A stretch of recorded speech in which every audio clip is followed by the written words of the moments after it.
नमस्कार, मी मधुकर गवंडी आपलं स्वागत करतो आपल्या लाडक्या शोमध्ये ज्याचं नाव आहे कडक मैफिल। आज आपल्यासोबत जे व्यक्ती आहेत, फिल्म बनवणं हा भाग वेगळा आणि त्या फिल्मची सगळी गणितं, त्याची सगळी सूत्र ही म्हणजे फायनान्शियल सूत्र ज्याच्यावरून त्या फिल्मचं यश किंवा अपयश हे ठरतं, ते व्यक्ती आहेत। त्यांच्याकडून आज बरीच महत्त्वाची माहिती आपल्याला मिळणार आहे। तर सर, मी आपलं स्वागत करतो अजय फुटाणे सर, मराठी फिल्मचे डिस्ट्रीब्युटर। सर, स्वागत आहे आपलं आपल्या शोमध्ये। नमस्कार मधुकर। तुमचं ऑलरेडी फॅमिली बॅकग्राऊंड जे आहे ते फिल्म इंडस्ट्रीमध्येच आहे आणि जवळपास मला वाटतं सामना फिल्म हे आपले काका यांनी बनवलेलं, तर त्यांच्याविषयी काही सांगता येईल का? म्हणजे तुमच्यामध्ये हे फिल्मचं कल्चर कुठून आणि कसं बिंबलं गेलं? बेसिकली माजी आमदार रामदास फुटाणे हे लेखक आणि दिग्दर्शक आहेत। त्यांनी सुरुवातीला सामना या चित्रपटाचं प्रोडक्शन केलं, ओके, ॲज अ प्रोड्युसर म्हणून पण, आणि तो माइलस्टोन सिनेमा होता। करेक्ट। त्या सिनेमाची भूमिका राष्ट्रीय पारितोषिक मिळाली, नंतर खूप त्याचं कौतुक झालं, पण ते त्यावेळी ड्रॉइंग टीचर होते, त्यांना 62 रुपये पगार होता। ओके। नोकरीचा राजीनामा देऊन त्यावेळी एक्स्ट्रा बजेट, लार्ज बजेट झालेला सिनेमा तो होता। 1,60,000 रुपये, त्यावेळी 1.25 लाखात सिनेमा व्हायचे। ओके। 1,60,000 तो सिनेमा झाला। त्याच्यानंतर त्यांचा दुसरा चित्रपट सर्वसाक्षी होता। अच्छा। त्या चित्रपटात मी 8वीत शाळेत शिकत होतो आणि शाळेत शिकत असताना मला एक छोटा रोल त्या सिनेमात काम करायला मिळाला होता। जयराम हार्डीकर आणि स्मिता पाटील हे तिचे आर्टिस्ट होते आणि त्याच्यामुळे मी हळूहळू इनडायरेक्टली ह्या फील्डकडे वळालो। ओके। नंतर मराठी चित्रपटाचं यश अपयश पाहताना 80 ते 90 ह्या संपूर्ण 10 वर्षात जवळजवळ 70-80% मराठी चित्रपट मी सगळे पाहिलेले आहेत। क्या बात। त्यामुळे त्याचं यश आणि अपयश हे पाहत असताना माझ्या लक्षात आलं की याच्या निर्मिती पाठीमागचे जिथे पैसा खर्च होतो त्याच्यापेक्षा पैसा येतो कुठून, म्हणजे रेव्हेन्यू कुठून येतो, त्या संदर्भात आपण अभ्यास केला पाहिजे। म्हणून मी थोडंसं डिस्ट्रीब्युशनकडे वळालो। माझे दुसरे काका रामदास काकांचे धाकटे बंधू गजानन फुटाणे आज नाही येते, तर त्यांचा चित्रपट व्यवसाय हा वितरणाचा होता। ओके। त्यावेळी मराठी चित्रपट सृष्टीत वितरकाला प्रोड्युसरला पैसे द्यायला लागायचे, बरोबर, आणि मग तो चित्रपट घेऊन तो प्रदर्शित करता यायचा। आता एक्झॅक्टली उलटी परिस्थिती, आता डिस्ट्रीब्युटरला पैसे द्यायला लागतात तर तो चित्रपट रिलीज करतो। हे फार मोठं गणित वेगळं आहे बदल। त्याच्यामुळे मी हळूहळू ह्या व्यवसायाकडे वळलो। 2004-05 ला मी डिस्ट्रीब्युशनचा व्यवसाय सुरू केला। माझी पहिली फिल्म मी श्वाससाठी प्रयत्न करत होतो। ओके। त्यावेळी मी प्रोडक्शनचं काम करत होतो सुरुवातीला। प्रोडक्शन मध्ये काम करत असताना माझ्याकडे हे लकीली श्वासचं काम आलं होतं। त्यांचं एक 10-12 दिवसाचं मी शूटिंगचं काम केलं होतं। संदीप सावंत आणि त्यांचे पार्टनर 7 जण, तर त्यावेळी मी त्यांना अप्रोच झालो होतो की तुम्ही मला हा चित्रपट वितरणासाठी द्या। ओके। कारण त्याचं नाव ठरलेलं नव्हतं, कथी आर्ट्स याच नावाने तो सिनेमा सुरुवातीला होता, पण मी ज्यावेळी तो नॅशनल फिल्म आर्काइव्हला सिनेमा पाहिला नंतर मला त्याच्यात पोटेन्शियल दिसलं की यस, हा सिनेमा बॉक्स ऑफिसवर चांगला वर्क होऊ शकतो। मी संदीप सावंतांना विनंती केली, पण ते मला म्हणले फक्त पुणे शहर देतो। मग मला काही टोटल एक्सपोज होणार नव्हतं, म्हणून मी तिथे थांबलं। म्हटलं पुढचा सिनेमा येईल तो करून आपण पुढे जाऊया। ओके। मग तुमचा पहिला cinema as a distributor independently मी 2004च्या एंडला डिसेंबरला जीवापाड नावाची एक फिल्म केली। ओके। त्याचं डिरेक्टर होते चारुदत्त दुखंडे आणि त्याचे प्रोड्युसर होते शैलेश राजे। त्यावेळी ती 16 mm चं 16 mm मध्ये ती शूट झाली होती आणि त्याचं टेलिसिने करून ती 35 mm केली। बरोबर। तर त्यावेळी फिल्म प्रिंट माध्यम होतं, बरोबर, प्रिंट असायची फिल्मची। मग ती प्रिंट गावोगावी फिरवली जायची। मी तो करताना मी पहिलं बेळगाव, त्याच्यानंतर पुणे, त्याच्यानंतर औरंगाबाद असे वेगवेगळे दूरवरचे सेंटर करून 3 प्रिंट्स काढून मी तो सिनेमा रिलीज केला होता। पण दुर्दैवाने त्याला मला आर्थिक यश नाही मिळालं, त्यात मला फारसे पैसे नाही मिळाले। काय हे अवघड सुरुवातीचा काळ हा स्ट्रगलचा म्हणजे तुमचा नेमका कशा पद्धतीचा गेला? आता आर्टिस्टचा स्ट्रगल लोकांना समजतो, फिल्म मेकरचाही समजतो, डायरेक्टरचा समजतो, एक डिस्ट्रीब्युटरच्या पॉईंट ऑफ व्ह्यूने काय स्ट्रगल करावा लागला सुरुवातीच्या काळात सिनेमा चांगला मिळवायला आणि मिळवल्यानंतर ना तो डिस्ट्रीब्यूट करेपर्यंत? नाही, बेसिकली मी जेव्हा सुरुवात केली ना, म्हणजे जसं मी मगाशी श्वासचं बोललो, तर श्वास नंतर डोंबिवली फास्ट नावाची एक फिल्म आली होती, तिच्यासाठी मी प्रयत्न केले होते। अनफॉर्च्युनेटली मला फिल्म करायला मिळाली नाही, पण जीवापाड फिल्म ही चारुदत्त दुखंडे आणि शैलेश राजे हे तसे माझे फॅमिली फ्रेंड असल्यामुळे मला ती फिल्म मिळाली आणि त्यांनी एक्सपोजही व्यवस्थित केलं। ॲज अ निर्माता म्हणून ते कुठेही कमी पडले नव्हते। ती फिल्म सगळीकडे गेली. पण त्यावेळी सुरुवातीला ज्यावेळी महाराष्ट्रातलं पहिलं मल्टिप्लेक्स, भारतातलं दुसरं, हे सिटी प्राईड कोथरूड, बरोबर, हे नुकतं सुरू झालं होतं. मग मी चापळकर साहेबांना, जे त्याचे ओनर आहेत, त्यांना मी विचारलं की असं असं आपल्याला फिल्म रिलीज करायची. तर ते म्हणले एक प्रिंट कार्ड मी तुला पुण्यात 3 ठिकाणी 3 शोज करून देतो. मग त्यांनी मंगला, सिटी प्राईड कोथरूड आणि सातारा रोड असं त्यांनी ते शटलिंग करून, शटलिंग म्हणतात त्याला, ती एकच फिल्म असते, ती तिकडचा शो संपला की इकडे आणतात, इकडून रील म्हणजे अंतर बरं होतं. पण मग ते 3 शो मिळाले आणि I really enjoyed that movie. शटलिंगची प्रोसेस, प्रोजेक्टर त्या फिल्म, त्या कार्बनच्या कांड्या वगैरे, असं ते सगळं ओल्ड कल्चर होतं त्यावेळी. आता पूर्ण बदललंय, डिजिटल स्वरूपात पूर्णपणे बदल झालेत. हा, जे तुमचं लेबर वर्क होतं ते जवळपास डिजिटलला शिफ्ट झालं. ते जे सेटलिंग करणारी मंडळी आहेत ती सगळी डिजिटलला शिफ्ट झाली. आता प्रिंटच्या ऐवजी तुमची हार्ड ड्राईव्ह जे असते, 4K, 8K, 6K ह्या ज्या फिल्मच्या येतो, त्याचा सॉफ्टवेअर मोठा असतो, मग तो हार्ड ड्राईव्ह मधनं जातो. बरोबर. तर ते आता ती मंडळी ते काम करतात. काय फरक जाणवतो मॅक्झिमम तुम्हाला याच्यामध्ये, जुन्या आणि आत्ताच्या डिस्ट्रीब्युशन?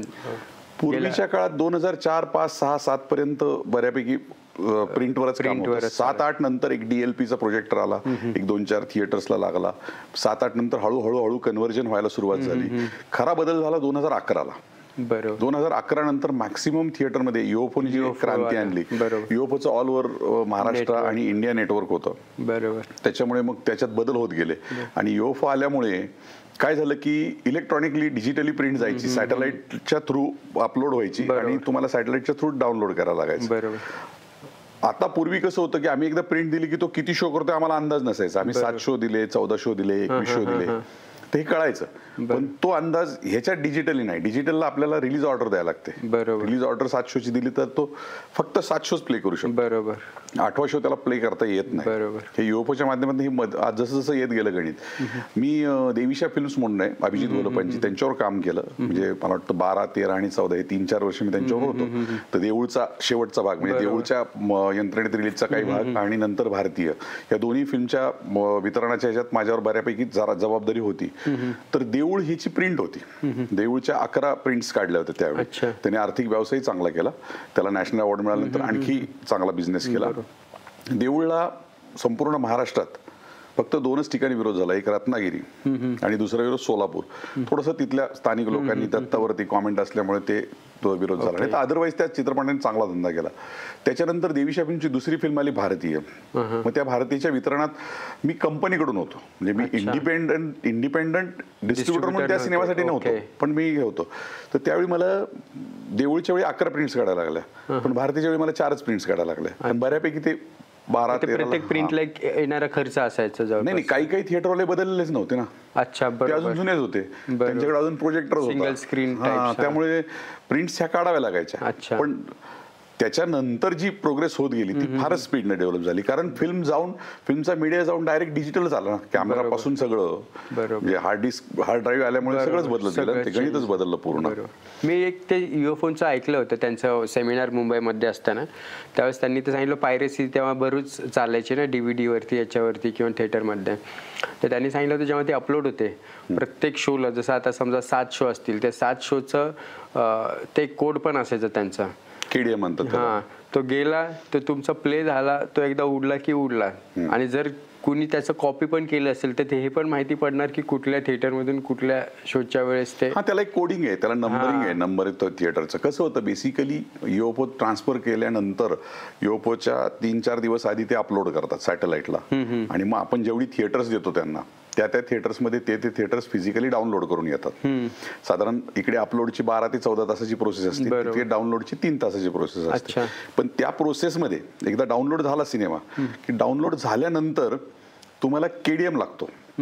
तो KDM मी ज्यावेळी युएफओला कळवतो की बा असं असं थिएटर आहे, किंवा समजा पुण्यातलं प्रभात, उदाहरणार्थ प्रभातला मला 7 शो द्यायचे आहेत, तर मग ते 7 शोचं लायसन इश्यू करायचे. मग 7 शोचं लायसन इश्यू केलं तर मग ते फक्त ट्रायल पाहू शकायचे आणि नंतर मग डायरेक्ट थिएटर सिनेमात प्ले करायचे. पण 7 शो झाले की 8वा शो त्यांना प्ले नव्हता करता. तो आमचा डिस्ट्रीब्युटर ज्यावेळी पुढचा आरो देतो त्याच वेळी पुढचा शो प्ले होतो. आता पण पूर्णपणे बदललंय.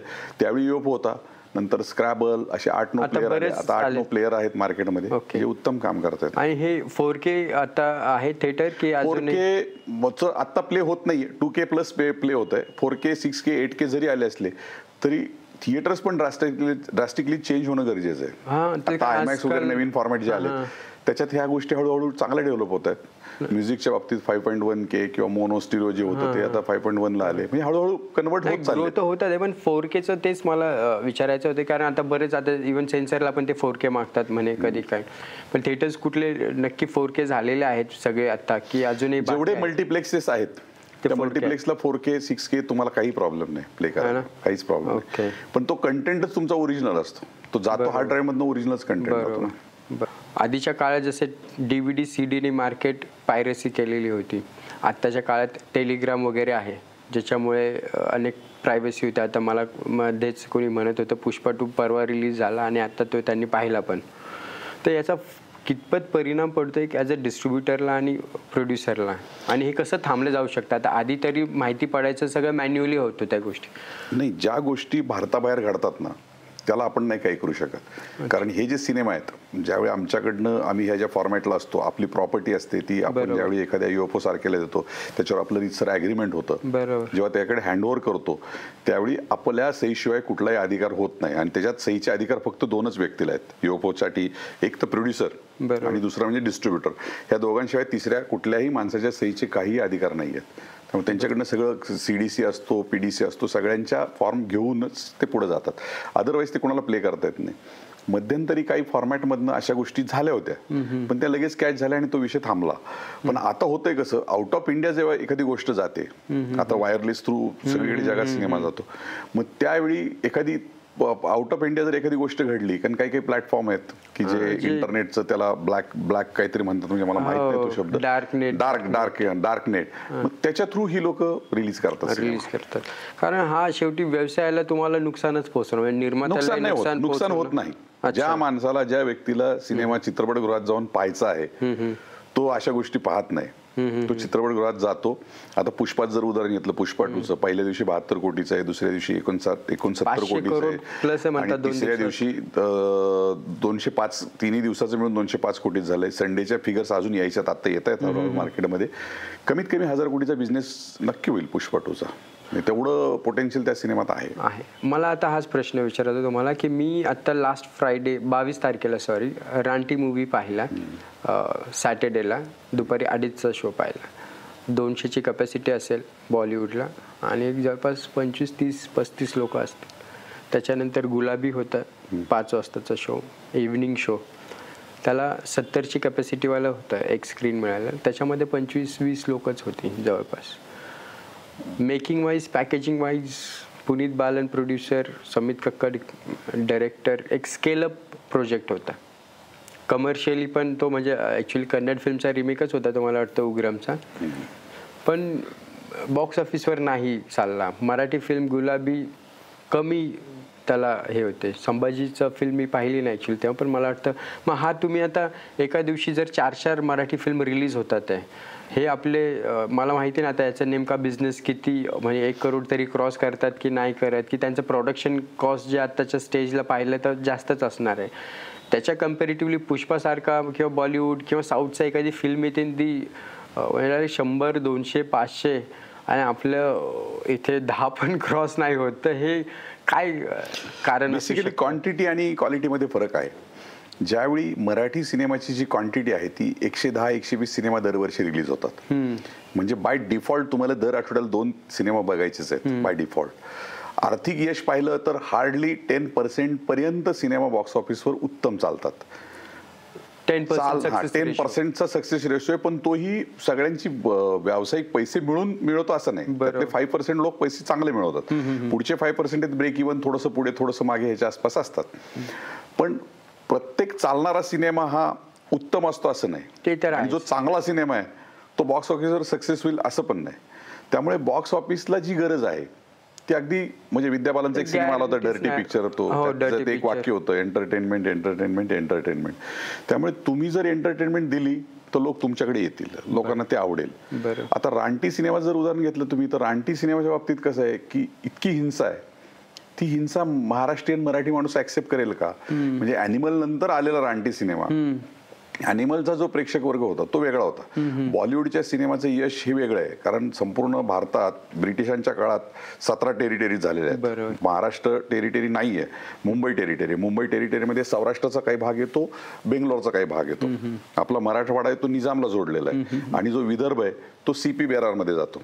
अशा 17 टेरिटरी. याच्यात मुंबई टेरिटरी, दिल्ली टेरिटरी आणि पंजाब टेरिटरी ह्या मेन प्रबळ आहेत, UP, पंजाब वगैरे. इकडे बॉक्स ऑफिस खूप उचललं जातं. सिनेमाला पाहणारा जो वर्ग आहे तो जनरली 18 ते 25 या वयोगटातला सिनेमा पाहायला माणूस येतो. आता त्यातही त्याला आवडणार जर सिनेमा असेल तर तो निश्चित जातो. आता पुष्पाचं मी आता तुम्हाला ज्या फिगर सांगतो ह्या हिंदी व्हर्जनच्या, मी तेलुगू, तमिळ, साऊथ इंडियनच्या फिगर सांगितलेल्या नाहीत. ओव्हरसीजच्या मी सिनेमाबद्दल बोललेलो नाही. ओव्हरसीजचे जे धंदा आहे त्याच्याबद्दल मी बोललेलो नाही. जर एक साऊथ इंडियन फिल्म महाराष्ट्रात किंवा उर्वरित महाराष्ट्रात नॉर्थ बेल्टला 200-250-300 कोटीचा बिझनेस करत असेल, तर मराठी एखादी फिल्म साऊथ मध्ये रिलीज करून 15-20 कोटीचा बिझनेस करायला काहीच हरकत नाही.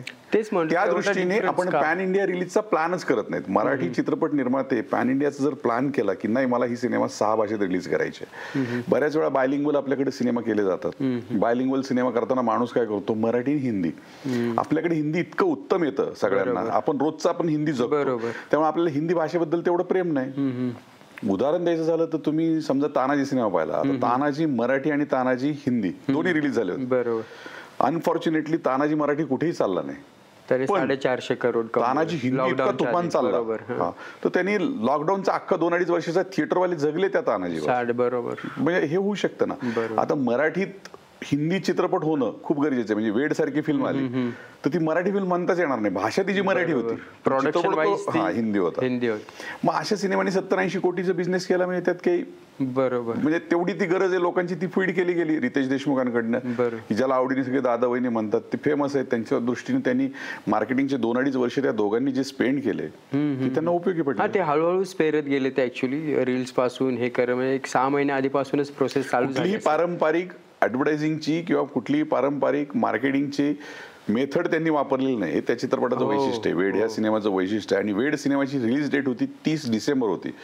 30 डिसेंबर, 31 डिसेंबर, 1 जानेवारी ह्या 3 दिवसात बिझनेस नसतो. बरोबर, प्रत्येक जण आपल्या न्यू इयरच्या पार्टीसाठी जमलेले असतात.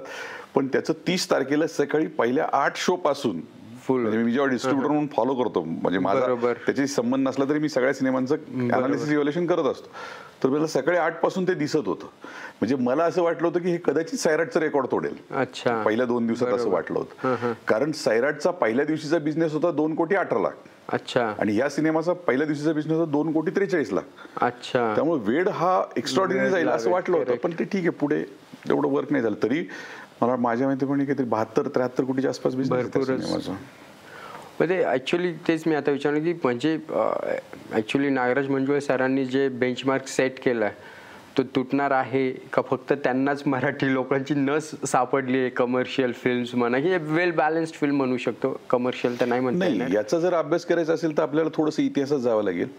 मराठी सिनेमा जो टिपिकल सर्वसाधारण जो सिनेमा असायचा तो फॅमिली ओरिएंटेड असायचा आणि पुण्या मुंबईतच थोडासा बिझनेस व्हायचा. टायर 2 आणि टायर 3 पर्यंत सिनेमा पोहोचायचाच नाही. टायर 2 टायर 3 ला दादा कोंडकेंनी एक ऑडियन्स डेव्हलप केला होता, सुषमा शिरोमणीने एक ऑडियन्स डेव्हलप केला होता, सचिन महेशने एक ऑडियन्स डेव्हलप केला होता. म्हणजे 80 ते 85च्या दशकात मराठी सिनेमा हवालदिल झाला होता, म्हणजे तो चर्चेत नव्हता. म्हणजे महाराष्ट्र राज्य अवॉर्ड चित्रपट अवॉर्डसाठी हार्डली 7 सिनेमा लागतात. एक वर्ष असं होतं की फक्त 7च सिनेमा झाले होते संपूर्ण वर्षभरात. बापरे. त्यामुळे ते सगळे परीक्षक मंडळी म्हणले 7च्या 7 सिनेमा घ्या, बघू आता यातले 3 कुठले काढायचे. म्हणजे इतकी अवस्था त्या काळात होती चालू. पण 85-86 नंतर जो झाला, किंवा अण्णासाहेब देऊळगावकर सारखे त्यांचे लेख चालली सासरला, सासूरवाशी, फार मोठं होतं. आणि ते काम केल्यानंतर 92-93 ला विजय कोंडकेचा माहेरची साडी आला. बरोबर. तो पुन्हा इमोशनल ड्रामा होता पूर्ण. आणि त्या सिनेमाने 22 कोटीचा त्या काळात बिझनेस केला, ज्यावेळी तिकीट दर 7, 8, 9, 10. आम्ही लहान होतो तेव्हा ऍक्च्युली ते पैठणी द्यायचे इंटरव्हल मध्ये, त्यांनी ते कॉन्टेस्ट पण चालवला होता लकी याचा. त्यांचं गणित चांगलं होतं.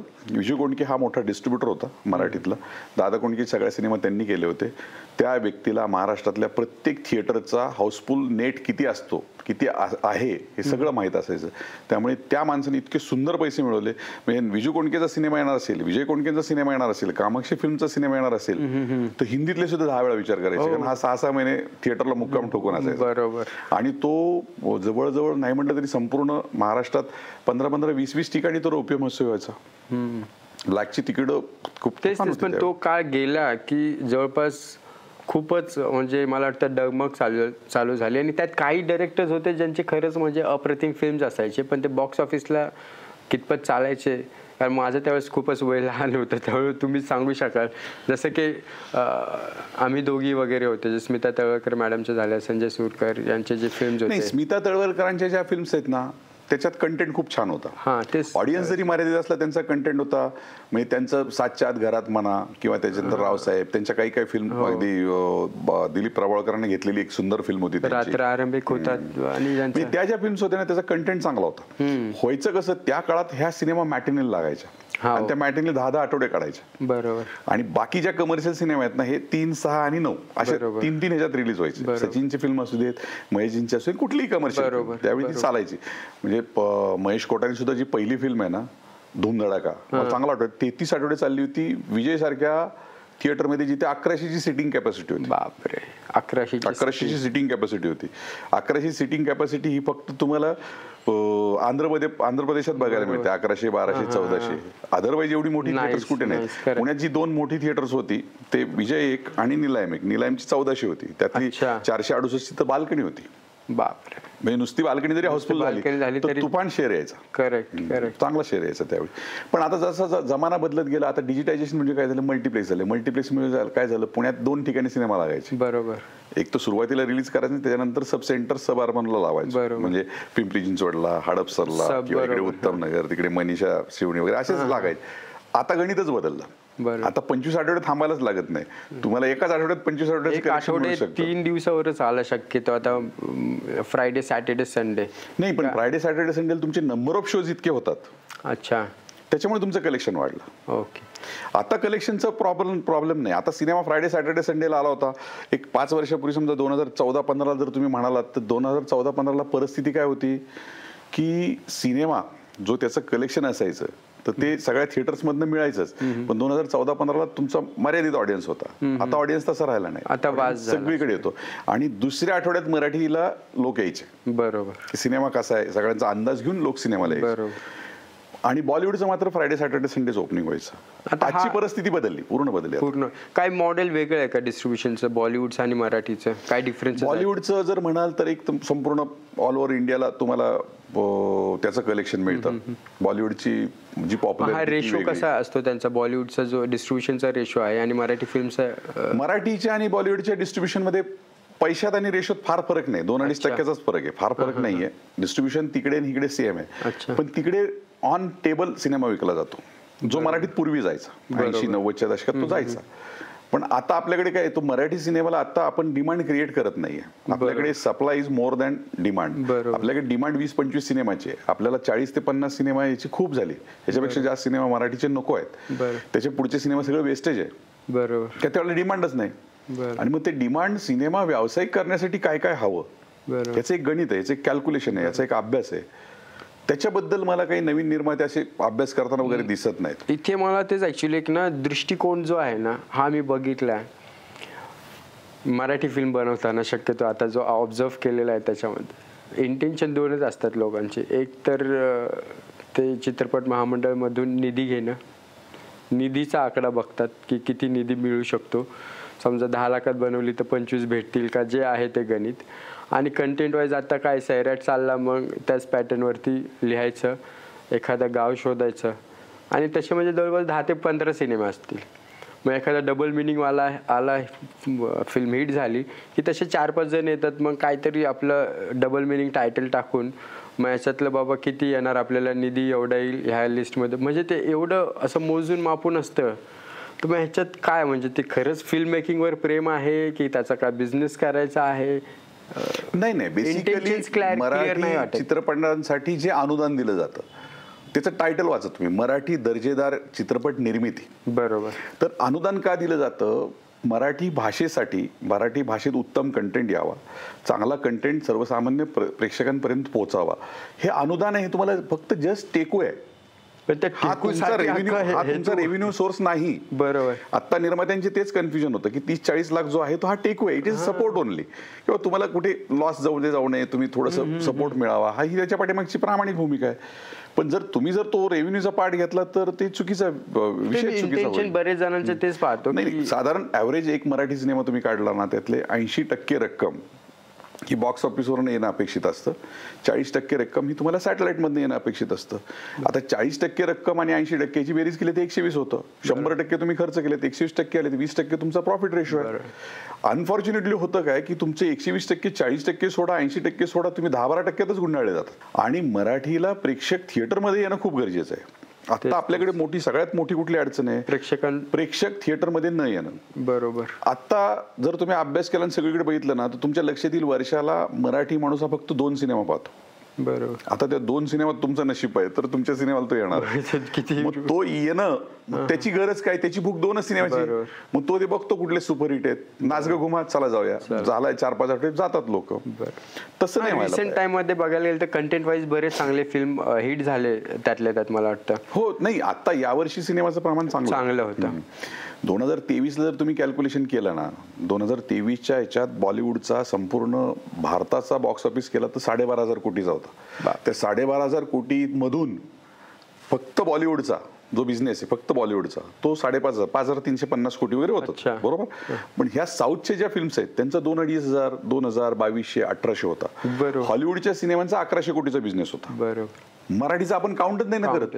मराठीची म्हणजे फिगर पण येत नाही त्यात. म्हणजे मराठी सिनेमाला जर आपली इन्व्हेस्टमेंट 300-350 कोटीची असेल वर्षाला, तर आपला बिझनेस निदान 500-600 कोटीपर्यंत जायला पाहिजे. तर व्यवसाय म्हणून जर आपण बघितलं तर आपण व्यवसाय म्हणून पाहत नाही, आपण आपली हाऊस म्हणून पाहतो, आपली मौज म्हणून पाहतो, एक आपल्याला पॅशन आहे म्हणून पाहतो. पण ती पॅशन पाहताना जरी तुम्ही त्याच्याकडे एक व्यवसाय म्हणून पाहिलं, तुमचा कन्स्ट्रक्शनचा बिझनेस असू देत, तुमचं हॉटेल असू देत, तुम्ही कुठले तरी इंडस्ट्रियलिस्ट असू देत, तुम्ही इंडस्ट्री उभी करताना किंवा तुमचं कन्स्ट्रक्शन करताना किंवा तुमचा हॉटेलचा व्यवसाय करताना ज्या फोकसनी तुम्ही ते काम केलं, त्याच फोकसनी तुम्ही मराठी सिनेमाची निर्मिती केली पाहिजे. मराठी सिनेमाची निर्मिती, ठीक आहे, हा माझ्या मागे लागलाय, तो माझ्या मागे लागलाय, चल तुला सिनेमा करायचा, मग तो कुणीतरी ऐकवतो, कथा ऐकतो, त्याच्यावर झालं, असं नाही होत.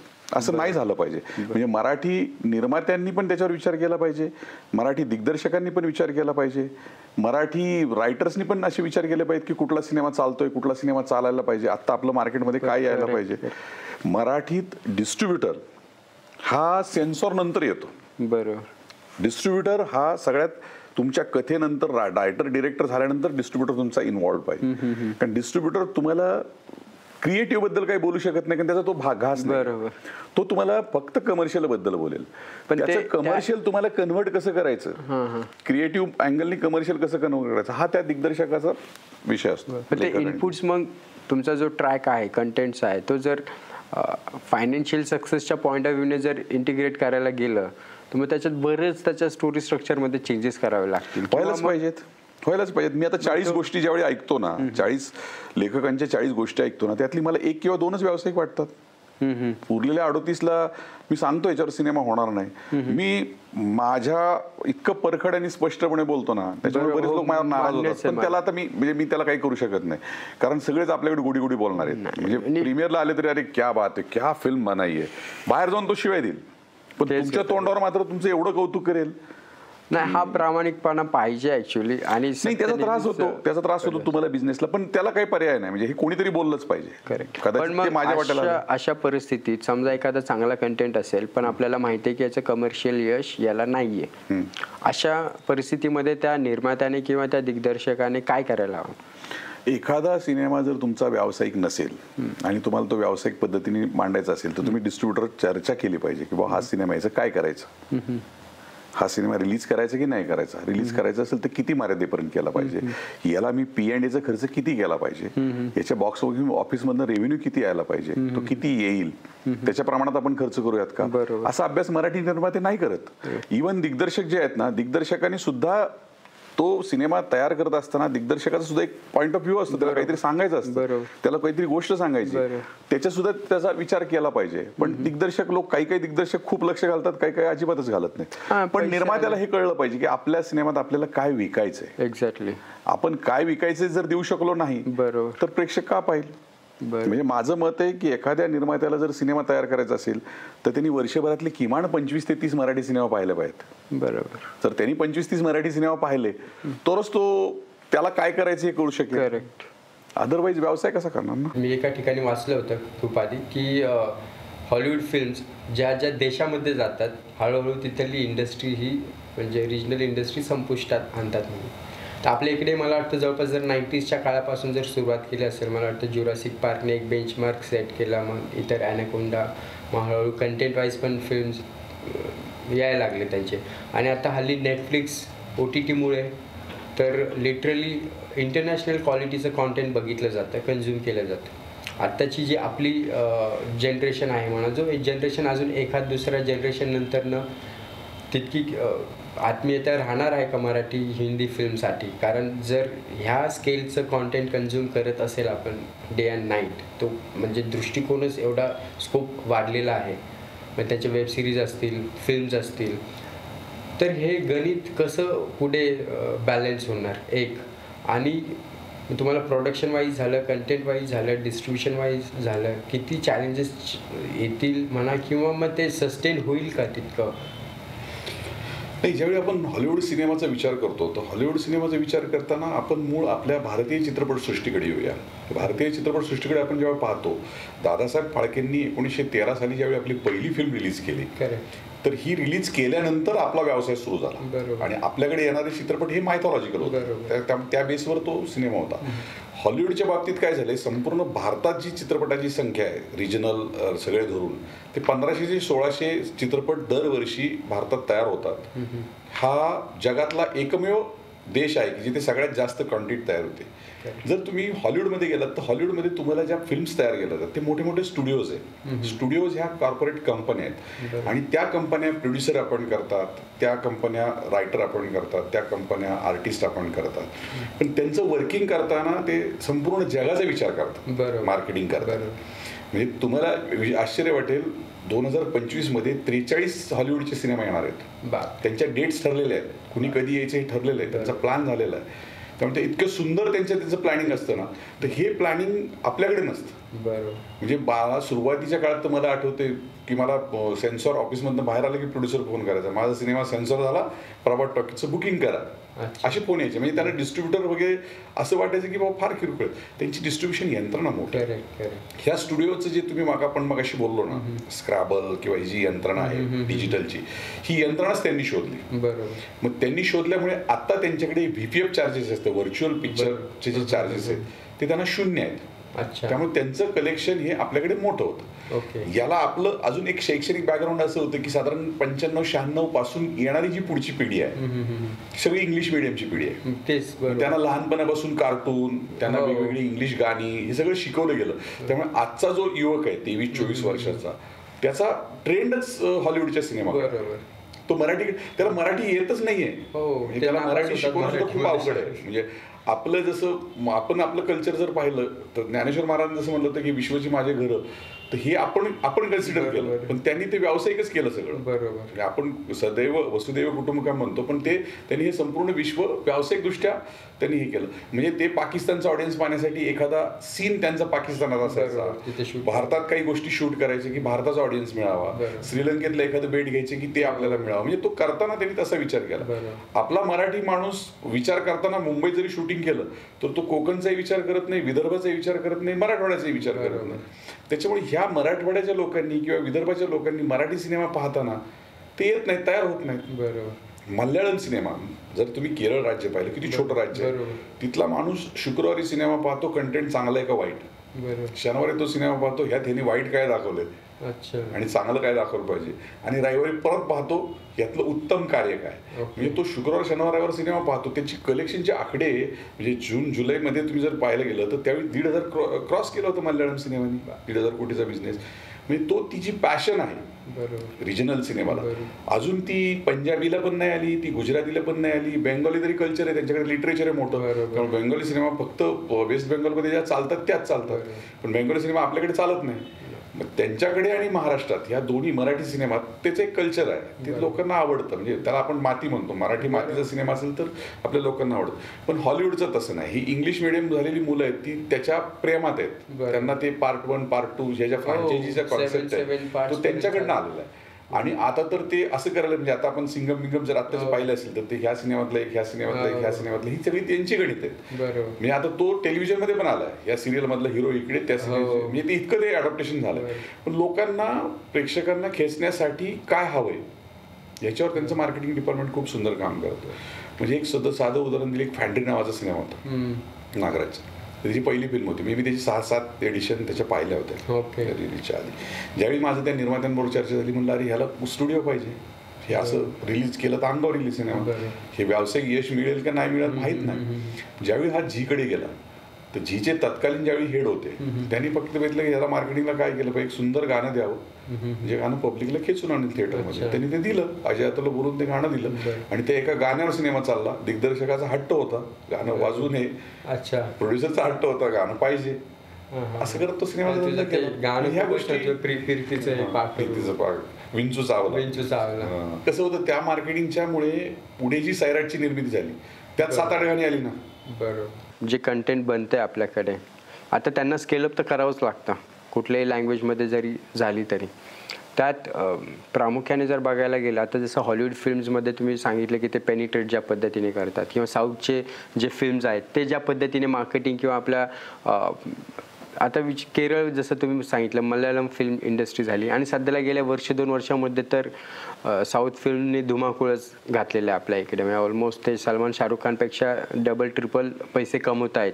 KGF झाला, सालार झाला, जे आता पुष्पा 2 झाला, फिल्म्स येतात आहे. मराठी फिल्मचा स्केल वाढलेला आहे. आत्ता टेक्निकली लोक जास्त चांगले साऊंड करतात आहे पूर्वीपेक्षा.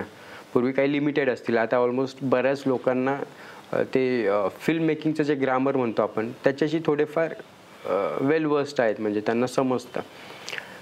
फक्त आपण पैशांसाठीच कमी पडतो आणि म्हणून आपल्याला प्रेक्षक भेटत नाहीये असं वाटतं का कुठे? नाही, असं काही नाहीये. मराठी चित्रपटाचं, सिनेमाचा जर तुम्ही बजेटचा विचार केला तर 60-70 लाखाची फिल्म पण चांगली उत्तम वर्कआउट होऊ शकते, आणि 6 कोटी 10 कोटीची पण फिल्म बॉक्स ऑफिसवर आपटू शकते. म्हणजे शेवटी तुम्हाला जो कंटेंट द्यायचा आहे तो कंटेंट नक्की काय हवा आहे. बरं, तुम्ही ज्यांच्यासाठीच निर्मिती करत आहात त्यांच्यासाठी कंटेंट देणार असेल तर चालते. आता एलिझाबेथ एकादशी सारखी फिल्म ही छोटी बजेटची होती, त्याचा प्रोड्युसर बॅकआउट झाल्यामुळे ती छोट्या बजेटची फिल्म होती, पण त्यांनी बॉक्स ऑफिसवर खूप उत्तम काम केलं. मी तेच आता मगाशी तुम्ही बोलताना असं बोललात की काही ॲडल्ट कंटेंट, डबल मिनिंगचा कंटेंट. म्हणजे मी ज्यावेळी मस्ती पाहिला, त्याच्यानंतर ग्रँड मस्ती पाहिला, ह्या 2-3 फिल्म पाहिल्यानंतर मला असं सहज वाटलं होतं की मराठीत हा प्रकार वर्कआउट होईल म्हणून, आणि तो व्हायला पाहिजे होता. त्याच्यानंतर मी ज्यांच्याबरोबर कम्युनिकेशनमध्ये, ज्यांची एक जुनी फिल्म होती आजोबा नावाची फिल्म होती, राजेंद्र शिंदे नावाचे प्रोड्युसर, त्यांची आजोबा नावाची फिल्म होती, उर्मिला मातोंडकरला घेऊन गेली होती, सुजय ढाके होता त्या फिल्मचा. तर त्या फिल्ममुळे माझं त्यांचं कम्युनिकेशन चाललं होतं. पण त्यावेळी त्यांनी पुढची फिल्म केली तर ते मला म्हटलं की तुम्ही या इकडे एकदा आपण सिनेमा पाहूया. आणि मग तो सिनेमा पाहिल्यानंतर मी म्हटलं अरे हे येस, हे सुपरहिट होणार, तुम्ही नका काळजी करू, हे याचं आपण बिंदास करू.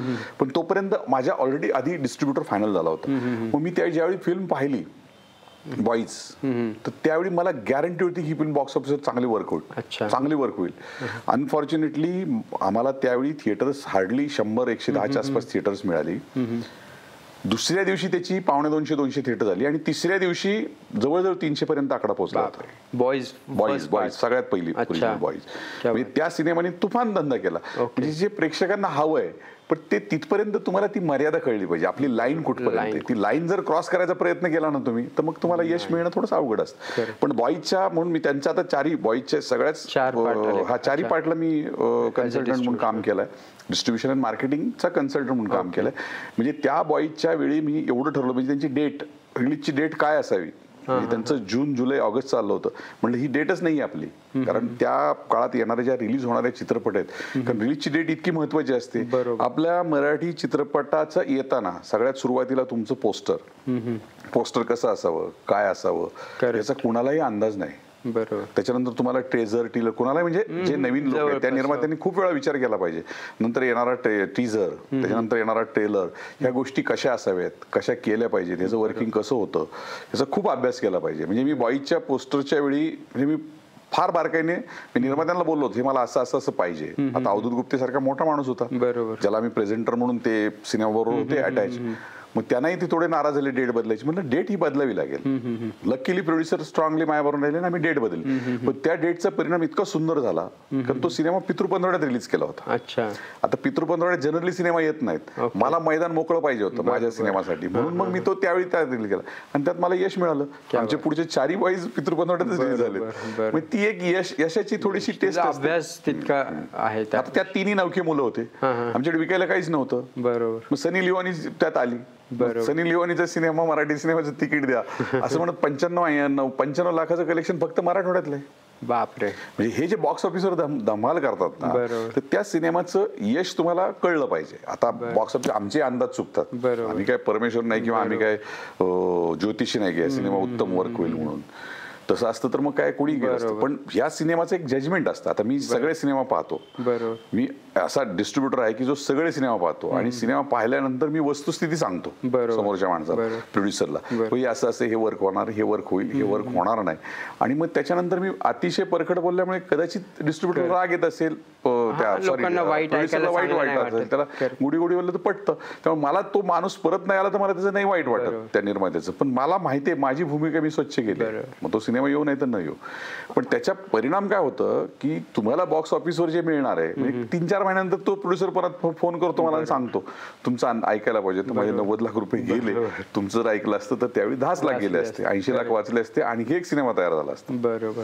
त्यामुळे मराठी सिनेमाचं निर्मिती करताना सगळ्यात पहिलं तुम्ही तुमच्याबरोबर चांगले योग्य माणसं पाहिजेत. बरोबर. एखादा कन्सल्टंटला तुम्ही 2-5 लाख रुपये दिले आणि त्याला हायर केलं तर तो तुम्हाला उपयोगी पडणारच आहे. नवीन निर्मात्याने त्याची खूप काळजी घेतली पाहिजे. नौखे चेहरे, नौका कथानक, नौका रायटर, नौका डिरेक्टर यांच्याबरोबर चॅलेंज करा असं म्हणत नाही, पण त्याच्याबरोबर तुम्ही काही मॅच्युअर चांगली माणसं व्यावसायिक घेतली पाहिजे.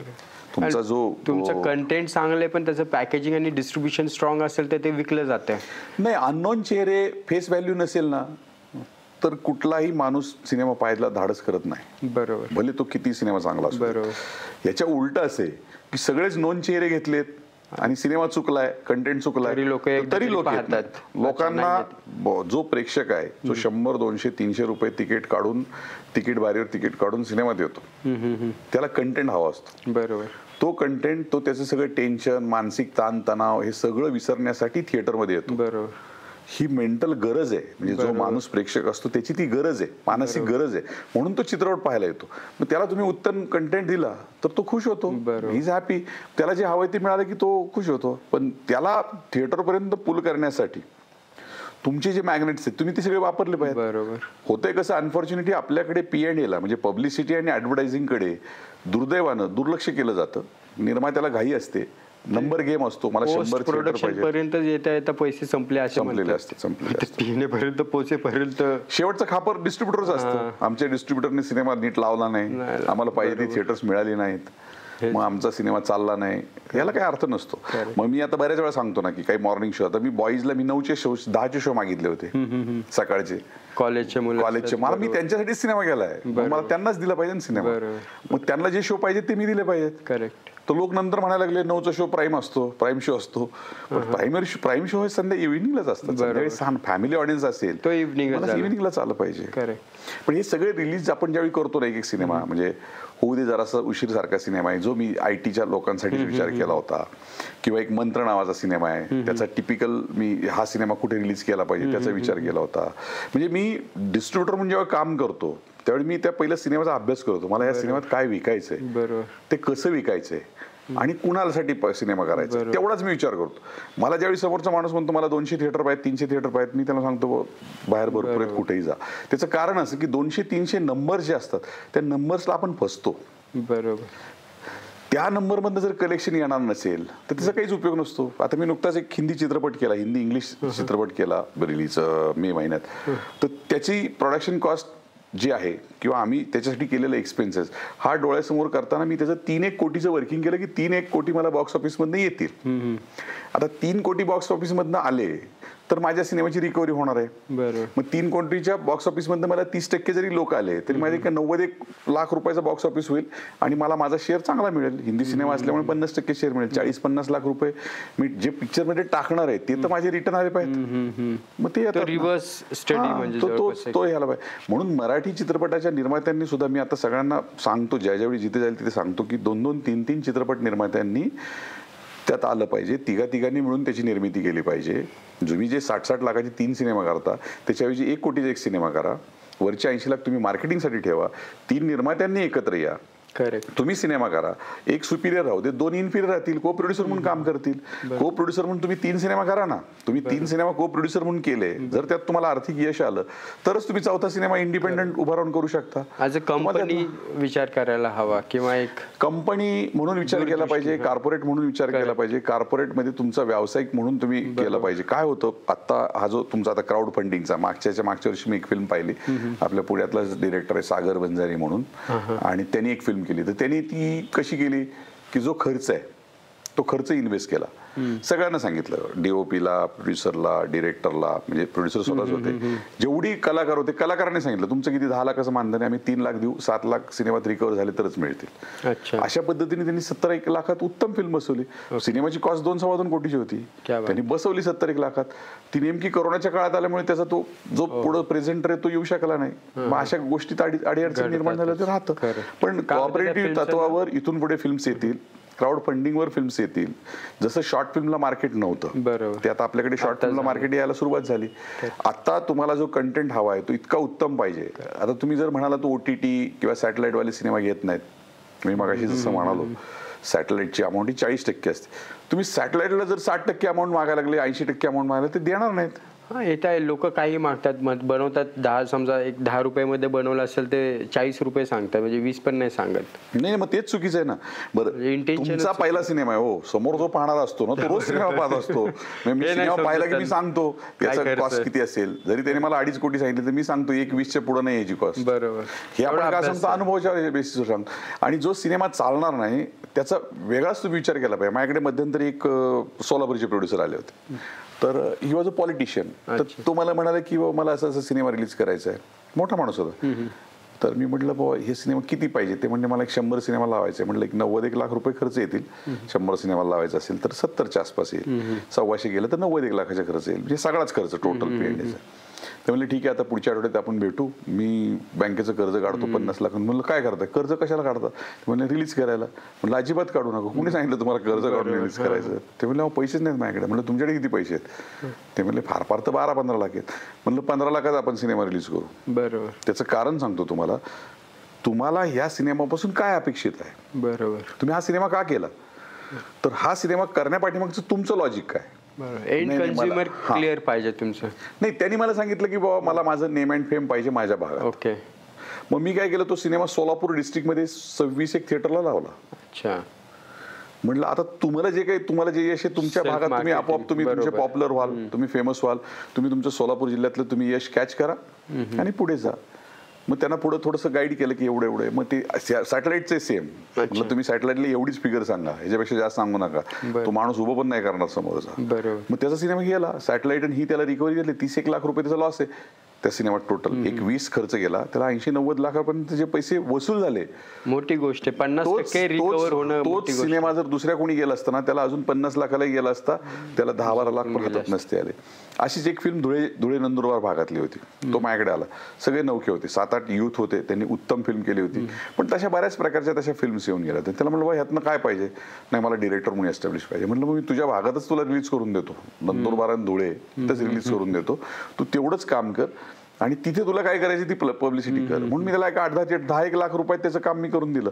पण त्या निर्मात्याला एवढं खुश झाला तो की त्याला ही वॉज हॅपी. म्हणजे मला जे पाहिजे ते मिळून गेलं. कसं होतं, हा तुमचं व्यावसायिक जर असेल ना दृष्टिकोन, म्हणजे एखादा प्रोड्युसर जेव्हा म्हणतो ना की नाही मला या सिनेमातनं 25 कोटीचा बिझनेस अपेक्षित आहे, या सिनेमातनं मला 50 कोटीचा बिझनेस अपेक्षित, आय रिअली प्राऊड ऑफ हिम. बरोबर. कारण त्याला त्याच्या कंटेंटवर कॉन्फिडन्स आहे.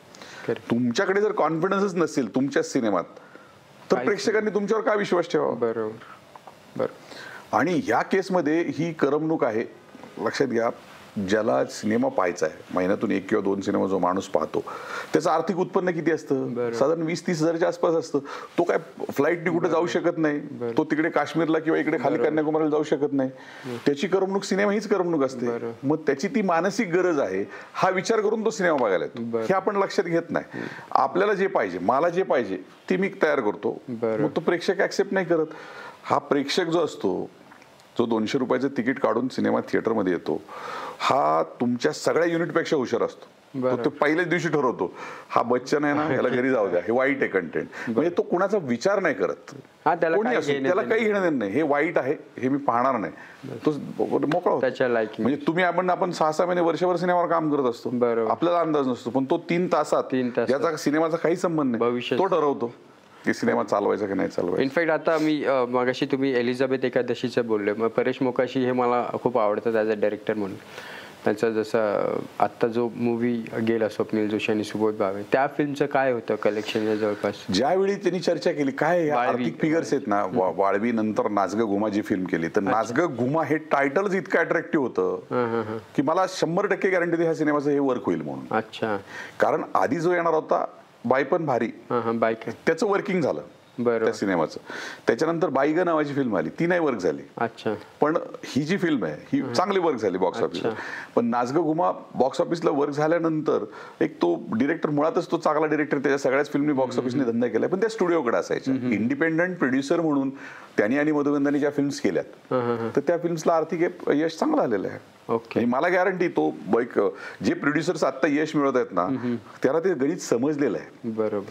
आणि नवीन जे निर्माते येतात, ज्यांना मी OTP म्हणतो, वन टाइम प्रोड्युसर, एकदाच येतात, पळून जातात, ते पुढे काही काम करत नाहीत, पण त्याच्यामुळे इंडस्ट्री बदनाम होते. बरोबर. लक्षात घ्या, मराठीच्या नारे नाही सगळेच पैसे जातात. एखाद्या निर्मात्याने जेव्हा फिल्म कंप्लीट केली तर त्याच्यानंतर त्याचं जे P&A आहे त्याच्यासाठी त्यांनी नेमकं काय पावलं उचलायला हवीत, किंवा त्या फिल्म सक्सेस फुल करण्यासाठी, प्रेक्षकांना चित्रपटगृहापर्यंत आणण्यासाठी काय पावलं?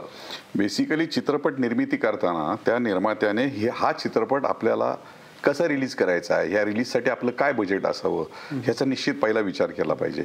आत्ता आपली मराठी इंडस्ट्री जी आहे ती फक्त प्रोडक्शन पुरते पोहते. एकदा प्रोडक्शन झालं की त्यांना वाटतं कोणीतरी डिस्ट्रीब्युटर येईल आणि आपला सिनेमा रिलीज करेल आणि मोकळं होईल. तसं होत नाही. सिनेमा रिलीज करण्यासाठी तुम्हाला P&A ची, P stand for print publicity and A stand for advertising. मग तुमचं प्रिंटच्या पब्लिसिटीच्या माध्यमातून तुम्हाला तो सिनेमा जास्तीत जास्त लोकांपर्यंत पोहोचायचा असतो, ज्याच्यासाठी कॉस्ट पडत नाही. परंतु ॲडव्हर्टायझिंग मात्र तुम्हाला खर्च करतात, तुम्हाला पैसे करावे लागतात, पेड ॲडव्हर्टायझिंग असते. तर ह्या ॲडव्हर्टायझिंग करताना तुमचा मीडिया प्लॅन कसा आहे, तुमचा मीडिया बाय कसा आहे, तुमच्या डिस्ट्रीब्युटरनी तुमचा कॅपॅसिटी जी आत आहे येण्याची ती कशी निर्माण केली आहे, ह्या सगळ्यांचा विचार करून तुम्हाला ते डिस्ट्रीब्युशनचं काम केलं पाहिजे. आत्ता आपला निर्माता काय करतो, हे डिस्ट्रीब्युटर आहेत, यांच्याकडे जा, तो तेवढ्यावर दिला आहे. तसं काम नाही. निर्माता म्हणून तुम्हाला ती फिल्म सर्वसामान्य माणसांपर्यंत पोहोचवण्यासाठी जे कष्ट घ्यायला पाहिजे ते निर्माता म्हणून ते तुम्ही घेतले पाहिजे.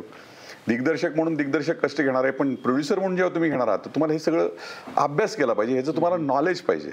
याचं कारण असं की ज्यावेळी तुम्ही सिनेमा रिलीज करता, तर रिलीज करताना जर तुमचं मार्केटिंग तिथपर्यंत पोहोचलं नाही, 100 थिएटरपर्यंत जर तुम्ही सिनेमा लावणार असाल तर तुम्हाला 100 थिएटरच्या पुढे तुमचं मार्केट पोहोचलं पाहिजे, तर लोक सिनेमाला आत येणार आहेत. बरोबर. डिस्ट्रीब्युटर म्हणून मी काम काय करतो, तुम्हाला थिएटर्स देतो.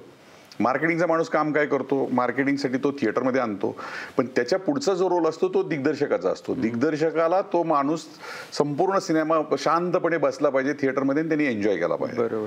तो जर एन्जॉय नाही केला तर पब्लिक नाराज होऊन परत जाणार आहे. तुमचं मार्केटिंग पोहोचलं नाही तर सिनेमा थिएटरपर्यंत माणसंच येणार नाही. तुमचं मार्केटिंग स्ट्रॉंग आहे, सिनेमा स्ट्रॉंग आहे, तुमचा डिस्ट्रीब्युटर जर वीक असेल तर तुम्हाला थिएटर्स मिळालं नाही, तर तुम्ही ती लोक कशी येणार? बरोबर. ह्याच्यासाठी तुम्हाला P&Aचा अभ्यास पाहिजे. युजली पूर्वी गणिताच्या 10 ते 12% जरी तुम्ही प्रोडक्शनच्या कॉस्ट ठेवले तर तुमचं पूर्वी काम होत होतं, पण आता नाही होत. कारण आता मीडिया नेट आणि बऱ्याच गोष्टी इतक्या सगळीकडे पेड ऍक्टिव्हिटी आल्यामुळे तुम्हाला साधारण 40-50% तुम्हाला बजेटचे जावं लागतं. मी तर म्हणतो कधी 100% जरी पोहोचलं तरी तुमचं नुकसान नाही, कारण तेवढं लोक तुमचे आज सिनेमा बघायला येणार आहे. ह्याचा तुम्ही अभ्यास निश्चित केला पाहिजे. नवीन निर्मात्यांना मी असं सांगेल, 60-60 लाख, 70-70 लाख, 30-30 लाख असे सिनेमाला खर्च करण्यापेक्षा 2-2, 3-3 निर्माते एकत्र येऊन त्यांनी सिनेमा तयार करावा, त्यांच्या इन्व्हेस्टमेंट प्रमाणे त्यांचा शेअर असावा, त्यात एक सुपिरियर कोणीतरी असावा. पण त्यांचं जर चौघांचं मिळून जर 2 कोटीचं बजेट असेल तर तुम्हाला उत्तम फिल्म 1 कोटीत बनवता, ते 1 कोटी तुम्हाला P&A खर्च येतो. यांनी काय होईल, तुमचे 4 जे सिनेमा येणार आहेत चुकीचे, त्याच्याऐवजी तुमचा एकच व्यावसायिक उत्तम सिनेमा येईल.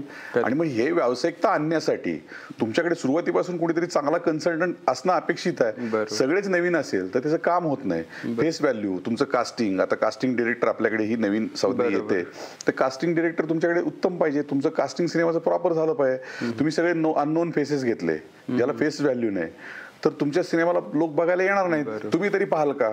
ज्यावेळी तुम्ही एखाद्या थिएटरमध्ये जाल तर तुम्ही तो सिनेमा पाहणार नाही. म्हणून फेस व्हॅल्यू पाहिजे, सिनेमाचा कंटेंट चांगला पाहिजे. तुमच्या रायटरनी जर इथपर्यंत सिनेमा केला असेल तर तो डिरेक्टर असा उंचीवर येणार आहे सिनेमा.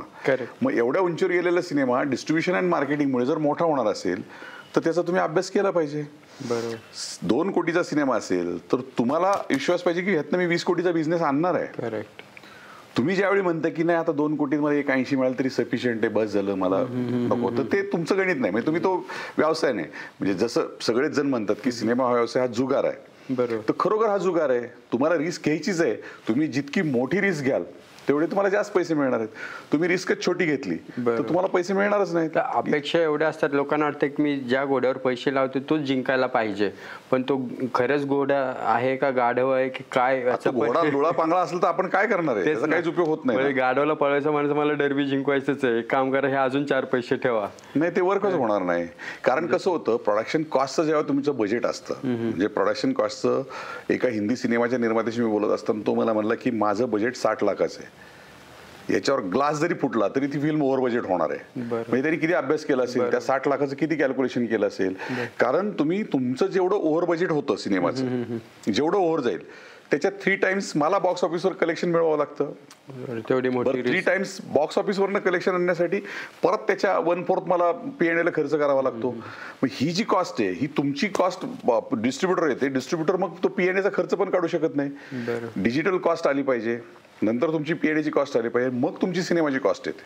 आता ॲक्च्युली एवढे फिल्म्स येतात, एवढे बॉम्बारिंग चालू असतं, डिजिटल मार्केटिंग ॲड्स एवढे बनत असतात, लोकांमध्ये ते लक्षात राहण्यापुरते तरी तितकं हॅमरिंग व्हायला हवं. पण एक आता आज हॅमर होतं, थोडं 2 तासाने नवीन काहीतरी आलेलं असतं, नवीन टीजर, नवीन ट्रेलर किंवा काहीतरी.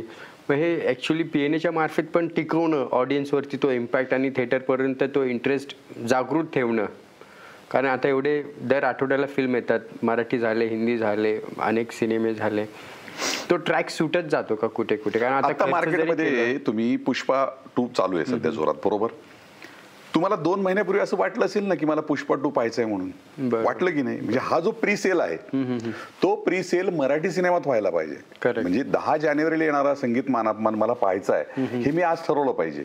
किंवा 1 तारखेला मुक्काम पोस्ट बोमिलवाडी परेश मोकाशी दिग्दर्शित फिल्म येणार आहे, तर ती मला पाहायची हे मी आज ठरवलं पाहिजे. बरोबर. मी जर त्याची जाहिरात आदल्या दिवशी पाहणार असेल आणि दुसऱ्या दिवशी जायचं का नाही ठरवणार असेल तर तो वर्क होणारच नाही. आता त्याच्यानंतर 3 तारखेला एक फिल्म येणार आहे मराठी, तर ती फिल्म जर मला प्रीसेल हवा असेल तर माझ्या प्रेक्षकांनी ती ठरवलेली फिल्म पाहिजे की ही मला सिनेमा पाहायचा आहे, याच्यासाठी मी थिएटरमध्ये जाणार आहे आणि हा सिनेमा पाहणार आहे. हा प्रीसेल होणं खूप अपेक्षित आहे. हा जर प्रीसेल तुमचा इकडे होणार असेल, तसंच प्रीसेल तुमचा डायरेक्ट OTT कडे होतो, तोच प्रीसेल तुमचा सॅटेलाइट कडे होतो. अनफॉर्च्युनेटली आपण काहीच वर्क करत नाही, आपलं बॉक्स ऑफिस वर्क करत नाही. बॉक्स ऑफिस वर्क केलं नाही तर तुम्हाला सॅटेलाइट पण मिळत नाही, डिजिटल पण मिळत नाही, आणि मग आपण म्हणतो सॅटेलाइट नाही, OTT नाही, कसं काय होईल? त्यांची आर्थिक गणित आहेत. एखाद्या टेलिव्हिजननी तुमची 20 लाखाला फिल्म विकत घेतली, त्याला 20 चे 60 लाख करायचे, बरोबर, 70 लाख करायचे, तर त्याची नोकरी टिकणार आहे. तो तुमच्या 20 लाखावर तुमची का रिस्क घेईल तो? मग आम्ही नाही फुकट देतो, पण त्याला फुकट नकोय ना कंटेंट. आज मोठ्या मोठ्या स्टुडिओकडे 700, 800, 900 फिल्म्स आहेत त्यांच्याकडे, त्यांना तुमच्या कंटेंटची गरज नाही. आता जर तुम्ही TRP किंवा बार्क रेटिंग पाहिलं तर तुमच्या असं लक्षात येईल की या गुरुवारी किंवा मागच्या गुरुवारी जर अभ्यास केला तर 2005 ते 2015, 2016 ह्याच्या फिल्म चालल्यात. ह्या 10 वर्षातल्या फिल्म बार्क रेटिंगला नाहीच आहेत. बापरे. ह्या बार्क रेटिंगला का नाही आहेत? कारण त्यांची सॅटेलाइटची जी व्हॅल्यू आहे ती त्या सिनेमाच्या कंटेंट मध्ये आहे. मग तो सिनेमा वर्षानुवर्ष पैसे मिळवून देतोय. ते राईट्स ते प्रोड्युसर सोडत नाहीत. तुम्हाला राईट्स सेल करायचे. आता राईट्स बद्दल मी जाता एवढंच सांगेल, आउटराईट द्यायचा आहे, 5 वर्षासाठी द्यायचा आहे, 3 वर्षासाठी द्यायचा आहे, हे तुम्ही ठरवलं पाहिजे. तुमच्या प्रॉडक्टची व्हॅल्यू तुम्हाला करता आली पाहिजे. जसं बिल्डरकडे आपण फ्लॅट घेतो तर पटापटा सह्या करतो, तसं तुम्ही सॅटेलाइट ट्रॅकला नुसत्या सह्या करता, तुम्ही वाचत पण नाही त्यात काय लिहिलंय. पैसे पाहिजे त्याच्यात IP पासून सगळं लिहून घेतात. बरोबर. हा काय माझं असं म्हणणं आहे की ते चॅनलद्वारे तुम्हाला ड्राफ्ट देतात वाचायला, त्यावेळी तुम्ही वाचलं पाहिजे. मला IP द्यायचा आहे का, मला डबिंगचे राईट्स द्यायचेत का, मला इतर भाषेतले राईट द्यायचेत का, रिमेकचे राईट्स द्यायचेत का. आता कुठल्याही सिनेमाचं जर मला पार्ट 2 बनवायचं असेल किंवा फ्रँचायझी करायची असेल त्याचे राईट्स त्या प्रोड्युसरकडे पाहिजेत. बरोबर. ह्याचा अभ्यास निर्मात्याला माहित पाहिजे. म्हणजे हा जर निर्मात्याने अभ्यास केला नाही, नवीन निर्मात्याला मी स्पेसिफिक सांगेल, तुम्हाला जर सिनेमा करायचा असेल ना तर तुम्ही खूप विचार करा. इंडस्ट्रीत काही चांगली माणसं आहेत, त्यांना जरूर भेटा, त्यांचं मार्गदर्शन घ्या आणि त्यांच्या मार्गदर्शनाखाली तुम्ही सिनेमा तयार करा. काय होतं, मार्केटिंग डिस्ट्रीब्युशन कन्सल्टंट म्हणून मी जेव्हा काम करतो त्यावेळी मी तुम्हाला क्रिएटिव्हली जरी काही सांगू शकलो नाही तर कमर्शियली मात्र मी निश्चित सांगू शकतो की हे बाबा हे असं असं व्यवसायाचं गणित आहे. जनरली बॉक्स ऑफिसचा जर विचार केला तर बॉक्स ऑफिसवर काही फिल्म अशा असतात की ज्या आपल्याला खूप अपेक्षा असतात, चालेल म्हणून. समजा आपण 2024 मी विचारणार होतो इनफॅक्ट की असे सरप्राईज कुठले होते फिल्म जे चालेल वाटले, नाही चालेल असे वाटले पण खूप चालले. आता या वर्षीची पहिली जी फिल्म आली ओले ओले नावाची, ओले आले, तर ही जी फिल्म आहे ही फिल्म फक्त 2-3 दिवस डिस्ट्रीब्युटरला कळाली, सर्वसामान्य प्रेक्षकांना कळालीच नाही. सर्वसामान्य प्रेक्षकाला ती 4थ्या आठवड्यात कळाली.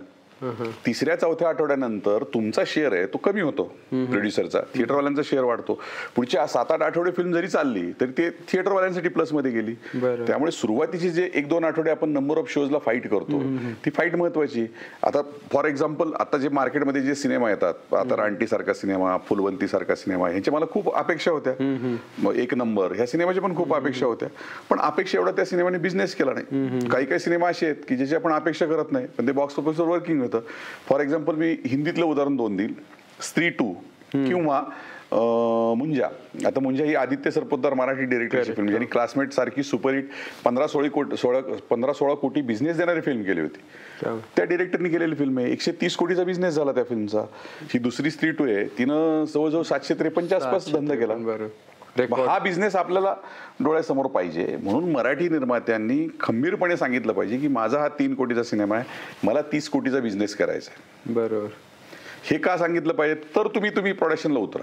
तितकी भूक हवी आणि तितकं अग्रेसिव्हली करतात. 2-3 वर्ष ही मंडळी काम करतात. बाहुबलीवर 2-2.5 वर्ष काम चालू होतं. पुष्पा 2 बघा तुम्ही, पुष्पा 1 कधी येऊन गेली. करेक्ट.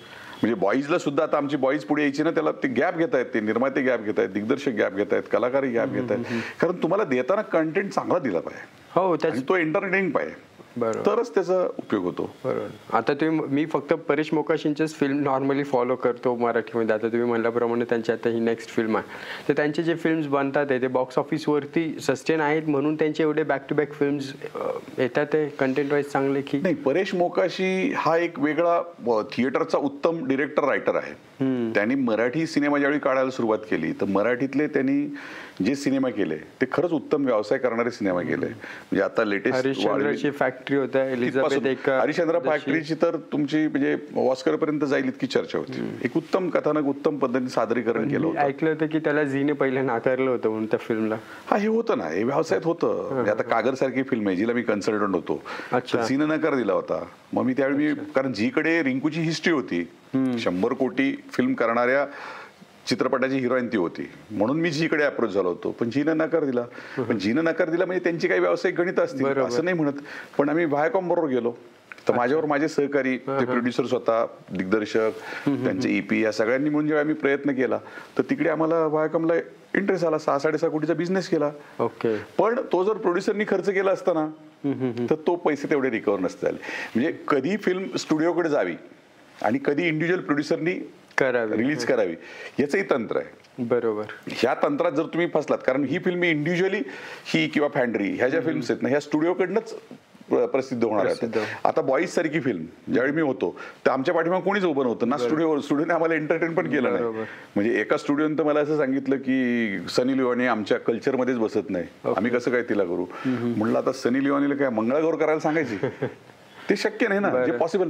पण तरी या चित्रपटाने आम्हाला जी बॉक्स ऑफिसची धमाल दिली किंवा फ्रँचायझी काय असते ती फ्रँचायझी वर्क झाली. चांगले मंडळी ह्यात इन्व्हॉल्व होते. प्रोड्युसरचा कॉन्फिडन्स होता, डिरेक्टरचा कॉन्फिडन्स होता. त्यामुळे ह्या गोष्टी बॉक्स ऑफिसवर वर्क होतात. मराठी सिनेमाची जी गरज आहे, 5, 10, 12, 15, 20 कोटीचं बॉक्स ऑफिस करणारे सिनेमे आहेत, येतात, होत आहेत. 50 कोटी ते 100 कोटीचा बॉक्स ऑफिस करणारे सिनेमा निर्माण व्हायला पाहिजेत. 100 कोटीच्या पुढे जाणारे बॉक्स ऑफिसवर सिनेमा लागतात. किती लोक? सिनेमा बॉक्स ऑफिसवर सक्सेस करण्यासाठी 1-1.5-2 कोटी लोकांनी पाहिलं की तुमच्या बॉक्स ऑफिसवर पैसे वसूल होतात. 70-72 लाख लोकांपर्यंत मराठी प्रेक्षक येतो. महाराष्ट्राच्या लोकसंख्येचा विचार केला तर 8-8.5 लोक मराठी बोलणार आहेत. आम्ही तर 8-8.5 सोडून द्या, आम्ही म्हणतोय हार्डली 10%-20% लोकांनी सिनेमा पाहावा जे पाहतात रेग्युलर. त्याच्यात तेवढी लोक आली तर सिनेमात बॉक्स ऑफिस तुम्हाला उत्तम मिळू शकतं. आता जो नागराज मंजुळे सरांचा येणारा फिल्म आहे खाशबा, त्याच्याबद्दल जिओ स्टुडिओनी ज्या पद्धतीने काम सुरू केलं आहे ते खरंच उत्तम सुरू केलं आहे. म्हणजे माझा एक अनालिसिस म्हणून करताना मी असा विचार करेल की निखिल सानेंनी सैराट ज्या उंचीवर नेऊन ठेवला त्यात संगीताचं कॉन्ट्रीब्युशन होतं. म्युझिकमुळे जो सिनेमा झाला तर त्यांनी खाशाबासाठी AR रहमानच घेतलेत.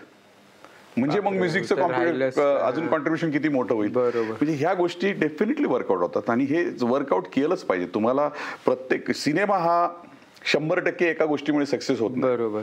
ह्या आर्टिस्टमुळे 2%, ह्या आर्टिस्टमुळे 2%, ह्या DOPमुळे 2%, ह्या डिरेक्टरमुळे 2%, ह्या रायटरमुळे 2%, ह्या प्रोड्युसरमुळे 2%, ह्या कंपनीमुळे 5%, असे सगळ्यांचे मिळून ते 100% होतं. त्यामुळे तुम्हाला सिनेमा तुमचा बॉक्स ऑफिसवर 2 आणि 3% जर बिझनेस करत असेल तर तुमचं सगळंच चुकलेलं आहे. बरोबर. बॉक्स ऑफिसवर सिनेमा 30%च्या पुढे जर चालला तर तुम्हाला पैसे मिळण्याचे चान्सेस आहेत. म्हणजे तुमचे सगळे ब्रेक इव्हन होतील.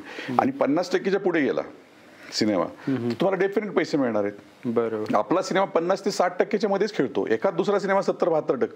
100% पण आपण कधी पोहोचणार? बरोबर. 100% पण आपण पोहोचलेलो नाही. 100%पर्यंत पोहोचणं गरजेचं आहे. 1.5-2 कोटी महाराष्ट्रातली जी ऑडियन्स आहे, प्रेक्षक जो आहे तो तयार करणं ही आपली निर्मात्याची गरज आहे.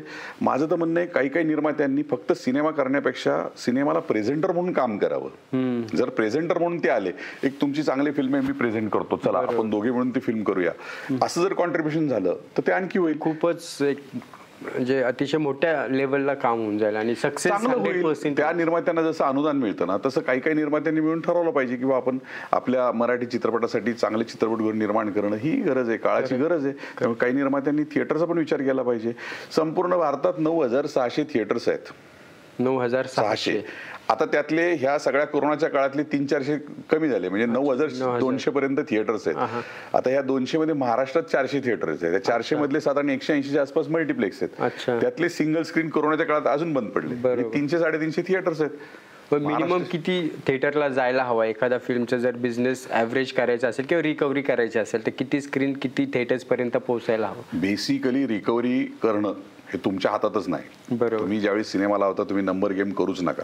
बरोबर. एखाद्या सिनेमाची गरज असेल, आता बॉईज 2च्या वेळी मी ज्यावेळी तो सिनेमा पाहिला होता मला गॅरंटी होती या सिनेमाचं बॉक्स ऑफिसवर कसं उत्तम वर्किंग होणार आहे. पण मला त्यावेळी गॅरंटी होती मला 1000च्या पुढे शो पाहिजेत. माझा जो डिस्ट्रीब्युटर होता तो मला नाही 700 बहुत हो गए, आप क्या पिक्चर का खून करोगे क्या, बिचारे ते नाहीत आज, पण असं नाही होणार म्हणजे हे वर्क नाही होणार. म्हटलं नाही मला 1000च्या पुढेच पाहिजे. मला 1140 शोज मिळाले, त्याचं काम उत्तम झालं, मला जे यश दिसत होतं ते दिसलं, आय एम हॅपी. पण एखादा सिनेमाची जर 1100-1200ची कॅपॅसिटीज नसेल तर तुम्ही त्याला बळच तिथपर्यंत गेला तर तुमचा लॉस आहे. ज्यावेळी तुम्ही डिजिटल कॅल्क्युलेशन करता, डिजिटल कॅल्क्युलेशन जर 35 आणि 50 लाख रुपये तुम्ही खर्च करायला लागले आणि तुमचं बॉक्स ऑफिस 10 लाख येणार असाल तर अननेसरली तुम्ही तुमच्या पायावर कुऱ्हाड मारून घेताय. ह्याचं कॅल्क्युलेशन तुम्ही डेफिनेटली केलं पाहिजे. आणि नंबर गेम नाही कधी करायचा. सिनेमा चालतो हा युनिव्हर्सल चालतो. बरोबर. सिनेमा ज्यावेळी पुण्यात चालेल, मुंबईला चालेल, त्याच वेळी तो सगळीकडे चालेल. बरोबर. सिनेमा फक्त कोपरगावला चाललाय आणि बाकी कुठंच चालला नाही तर ओळखायचं कोपरगावचा निर्माता आहे. इतकं सोपं गणित आहे ते, सांगितलं. त्यामुळे हे ओळखून घ्या. आणि सिनेमा युनिव्हर्सल चालतो, जे आवडतं ते सगळ्यांना आवडतं. आता रिमेक जे येतो ते रिमेक काय येतात तिकडे ते चाललेले म्हणून आपल्याकडे रिमेक चालतं, वर्क होतं. फ्रँचायझी का वर्क होते तर लोकांना ते आठवत असते कॅरेक्टर ती धमाल झालेली म्हणून ते परत त्या सिनेमाला येतात. आता नवरा माझा नवसाचा 2 याचं बॉक्स ऑफिसवर 2004 साली सिनेमा येऊन गेला. 2024ला उत्तम बॉक्स ऑफिस केला त्यांनी त्या सिनेमाच्या. 20 वर्षानंतरही सचिनजींचा ऑडियन्स आहे तो परत आला. ठीक आहे, काही लोकांनी टीकाही केली, ती असू शकते. 5-10% लोकांना नाही आवडला, त्यांचं मत असू शकतं, आवड निवड आहे म्हणा. पण आपल्या इथे मराठी समीक्षण जे लिहितात ना त्या समीक्षक सुद्धा मराठीला इतकी मराठीची अवहेलना करतात की फारच वाईट लिहितात. म्हणजे तसं नाही लिहायला पाहिजे. मी असं म्हणत नाही की समीक्षा चांगली लिहावं, पण ऍटलीस्ट 25 लोक तर येणार आहेत. ते 25 लोक उद्या 250 लोकांना सांगणार असतात. हे बघा, सिनेमा चांगला असेल तर तो बाहेर जाणारा ऑडियन्स 10 लोकांना सांगतो. बरोबर. सिनेमा वाईट असेल तो कोणाला सांगत नाही, गप्प बसतो. त्यामुळे लोक सज्ञान असतात, त्यांना ते कळतं आपले कुठे पैसे टाकायचे, कुठे इन्व्हेस्ट करायचे. त्यामुळे खूप जागरूक राहावं. हा व्यवसाय आहे, तो व्यवसायाच्या पद्धतीनेच केला पाहिजे. तुम्हाला जर चित्रपट व्यवसाय गंभीरपणे करायचा असेल, हा गंभीरपणे करण्याचा व्यवसाय, जर सिरियस बिझनेस, तुम्हाला यात पैसे मिळतात. असं नाहीये की ह्या लोकांनी ह्यांची कुठली तरी बाकीच्या कंपन्यांनी इन्व्हेस्टमेंट आहे. ह्यांनी 24 तास सिनेमा श्वास आहे त्यांचा सिनेमा करण्याचा. सचिन जे असतील, महेश जे असतील, किंवा महेश मांजरेकर असतील, महेश कोठारे असतील, ह्या सगळ्या मंडळी, दादा कोंडके मंडळी. दादा कोंडकेंचं जर नाव घेतलं तर तो एकमेव माणूस होता मराठीतला जो 60-60 रील एक्सपोज करायचा. जिथे 10-12 रीलचा सिनेमा असायचा, तो फार तर 1:1.5 किंवा 2 रेशो होता. तो चार्ली चॅपलिन नंतर फक्त दादाच आहेत एवढा एक्सपोज करणारे. चार्ली चॅपलिन तेवढा एक्सपोज करायचा, त्यानंतर हा एक्सपोज करायचा. आता आपल्याला नशिबाने आता डिजिटल आहे, त्यामुळे तुम्हाला आता एक्सपोज तुम्ही किती करू शकता. त्यामुळे तुमचं प्रोडक्शन कॉस्ट प्रॉपर कंट्रोल पाहिजे, तुम्हाला सिनेमाचं ज्ञान उत्तम पाहिजे, तुम्ही सिनेमा P&A तुम्हाला माहीत पाहिजे, सिनेमाचे रेव्हेन्यू सगळे पाहिजे, सिनेमाचे राईट्स कुठे कसे विकायचे याच्याबद्दलचं पूर्ण नॉलेज पाहिजे. संपूर्ण नॉलेज नसेल तर ज्याला नॉलेज आहे त्या माणसाला तुम्ही हायर केलं पाहिजे, त्याच्याकडनं टिप्स घेतल्या पाहिजे. आणि व्यावसायिक म्हणून उतरा, बिंदास उतरा. ही इंडस्ट्री तुमचं स्वागतच करणार आहे. कारण आता सिनेमा लोकल राहिलेला नाही, सिनेमा रिजनल राहिलेला नाही, सिनेमा ग्लोबल झालेला आहे. वर्ल्ड वाईड सिनेमा जातो, सगळीकडे सिनेमाचं कौतुक होतं. परदेशात ह्या चित्रपटांचे राईट्स घेतले जातात. ओव्हरसीज सिनेमात आता अमेरिकेत आमचे देऊळचे जे प्रोड्युसर आहेत अभिजित घोलप यांनी नवरा माझा नवसाचा सिनेमा रिलीज केला. आता ते कदाचित मानापमान पण करतील. म्हणजे तो सुद्धा ऑडियन्स आहे. बरोबर. तिकडूनही तुम्हाला पैसे येतात.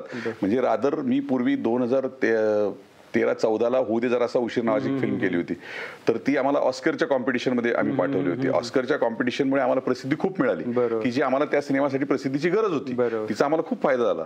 पण सिनेमा ज्यावेळी जरी आम्ही ऑस्करला पाठवायचं झालं तर त्यासाठी आम्ही तो अमेरिकेत रिलीज केला. अमेरिकेतलं आम्हाला चांगलं उत्पन्न आलं. त्यांचं एक बेसिक क्रायटेरिया आहे, तिथे मिनिमम एवढे शोज आणि ते मिळतात पैसे. कारण सिनेमा आता इतका ग्लोबल झालेला आहे की त्यामुळे लोकांना पाहायला कुठेही मिळू शकतो. आता नेटफ्लिक्स असेल, अमेझॉन असेल, मला सांगा नेटफ्लिक्स अमेझॉन आपल्या मराठी सिनेमाला का घेत नाही? नेटफ्लिक्सवर मी मध्यंतरी सर्च केलं, बोटावर मोजण्या इतकीच फिल्म होती. नाही, ही मंडळी का घेत नाहीत? कारण ह्यांच्याकडे 70-80 हजार चित्रपटांची लायब्ररी मोठी.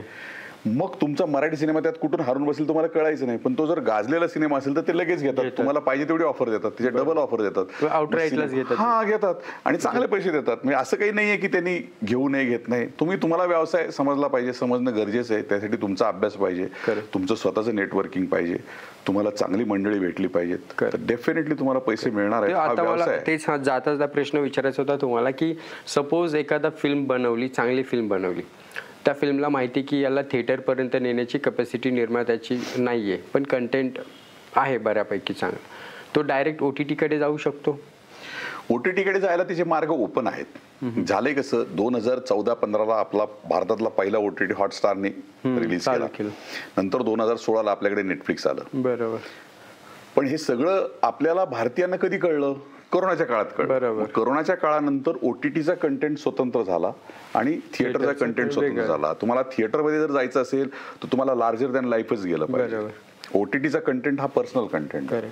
इव्हन करण जोहर आणि यांनी जे फिल्म्स केले किंवा राजकुमार रावचे जे काही मूवीज होते जे थिएटरला नाही आले, ते डायरेक्ट रिलीज, इव्हन आयुष्मान खुरानाचे पण ते डायरेक्टली नेटफ्लिक्सवरती रिलीज झालेले फिल्म्स आहेत. नाही, त्यांना त्यांचा कंटेंट भारतातला ऑडियन्स पाहिजे. आज जगाचं लक्ष भारताकडे आहे. भारतात मार्केटिंग तुफान केलं तर भारतातनं रेव्हेन्यू पण चांगला निर्माण होतो. त्यामुळे भारताकडे लक्ष सगळ्यांचंच आहे.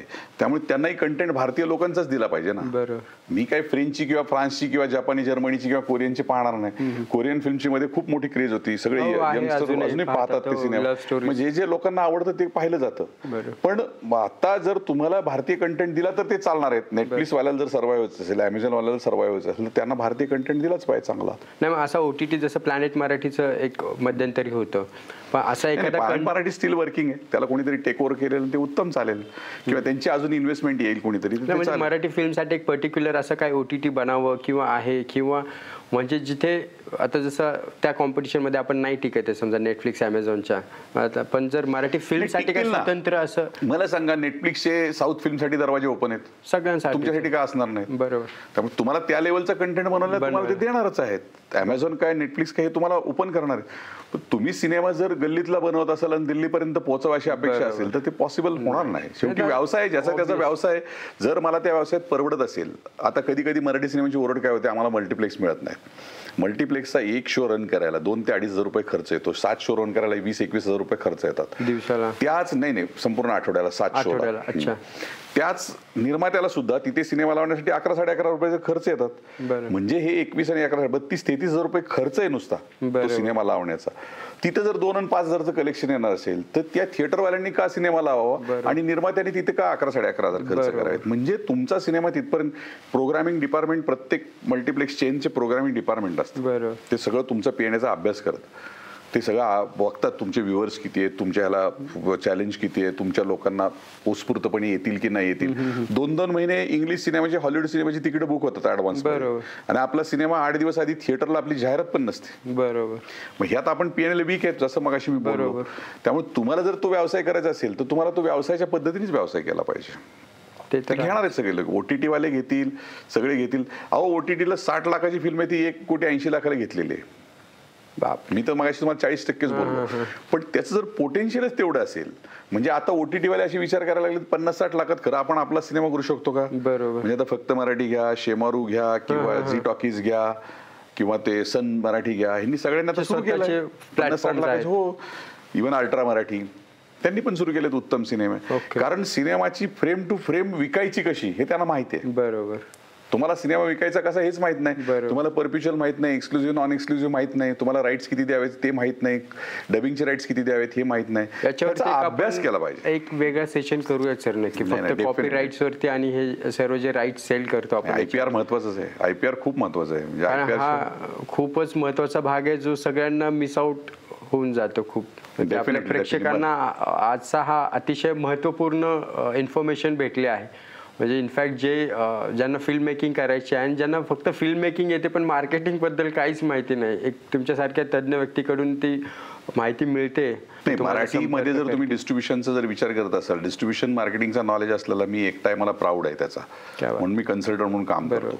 मला त्याचा खरंच प्राऊड आहे. डिस्ट्रीब्युटर पण आहेत, मार्केटिंगची लोक आहेत, पण डेफिनेटली याचा विचार करूनच सिनेमाची निर्मिती करावी. कन्सल्टंट म्हणून तुम्ही पहिल्यापासून तज्ञ लोकांशी संपर्कात राहायला पाहिजे. मगाशी एक आपला विषय सुटला एक्झिबिटर्स बद्दल, तुम्ही काहीतरी सांगणार होता. एक्झिबिटर्स म्हणजे साधारण 70-80 एक्झिबिटर जे आहेत ते सिनेमाचं सिलेक्शन करतात. ओके. ज्या सिनेमाचं 100% यश येणार आहे त्या सिनेमाला त्याची प्रायोरिटी असते. नंतर 70-80%, मग 50%, मग 20% अशा पद्धतीने ते डिक्रीज करतात. दर आठवड्याला साधारणपणे 20 ते 22 सिनेमा रिलीज होतात दर आठवड्याला. त्यांचं प्रोग्राम 30-35 शोचं असतं. त्यामुळे ते 20-22 मध्ये हा सिनेमा आपल्याकडे चालणार आहे का, त्याचं मेरिट कुठल्या मेरिटवर डिसाईड होतं ते त्यांना माहिती आहे ना, त्यांचा ऑडियन्स कुठला आहे. म्हणजे मी मराठी सिनेमाला जर समजा सिटी प्राईड कोथरूडला सांगितलं की मला हा सिनेमा सकाळी 11:30ला द्या, तर ते म्हणणार 11:30चा हा नाही, हा 4:30चा शो आहे, 4:30लाच देऊया आपण. ते कंटेंट वर त्यांना तो अंदाज आहे. बरोबर. कारण ते प्रोग्रामरला बसलेत. तुम्हाला मला आपण पहिल्यांदा सिनेमा लावतो पण ते रोज सिनेमा लावतात, त्यामुळे त्यांना हे अंदाज आहे प्रोग्रामिंगच्या टीमला की हा सिनेमा मला 4:30ला आणला तर उत्तम धंदा करणार आहे, हा सिनेमा 7ला पाहिजे, हा सिनेमा 12च्या दरम्यानच आला पाहिजे, ह्याला कुठला ऑडियन्स येऊ शकतो आणि काय येणार नाही. म्हणजे ते प्रोग्रामिंग करताना पण तो त्याचा विचार करतात. म्हणजे कोपासारखं थिएटर कोरेगाव पार्कात आहे, तिथे जर माझा कंटेंट बघण्यासारखा सिनेमा मी तिथे लावला, बबन सारखा सिनेमा, तर कोपाला जाईल का नाही जाईल मला शंका आहे. पण मीच तो जर अभिरुचीला टाकला, इकडे दुसऱ्या प्रॉपर्टीला टाकला, तर तिथे उत्तम कंटेंट घेऊ शकतो. त्यामुळे सिनेमा चालतो, थिएटर चालत नाही. थिएटर ते उत्तमच असतं, ते हाय त्याच जागेवर असतं, थिएटर कधी हलत नाही, सिनेमा चालतो.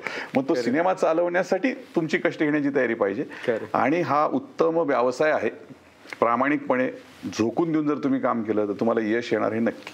क्या बात सर, धन्यवाद. तुम्ही आज आपल्या कडक मैफिलमध्ये आलात आणि एवढी महत्त्वाची बातमी सर्वांना, म्हणजे इन्फॉर्मेशन जी कुठलं आपल्याकडे प्लॅटफॉर्म नाही, मास्टर क्लास नाही जिथे माणूस हे शिकू शकतो, ते तुम्ही आपल्या पॉडकास्टमधून ती माहिती फ्री ऑफ कॉस्ट लोकांपर्यंत पोहोचवलीत. तर खरंच तुमचं मनापासून धन्यवाद. आणि आपण पुन्हा एक सेशन करूयात ज्यात आपण ह्या लिगॅलिटीज आणि कॉपीराईट्सवरती बोलूयात. तुम्ही आपल्या शोमध्ये आलात त्यामुळे पुन्हा एकदा धन्यवाद. धन्यवाद. यूट्यूबवर मधुकरने छान चॅनल सुरू केलेलं आहे, त्याला कडक मैफिल ह्या नावाने तो आहे. जरूर सबस्क्राईब करा आणि माहितीचा खजिना लुटा.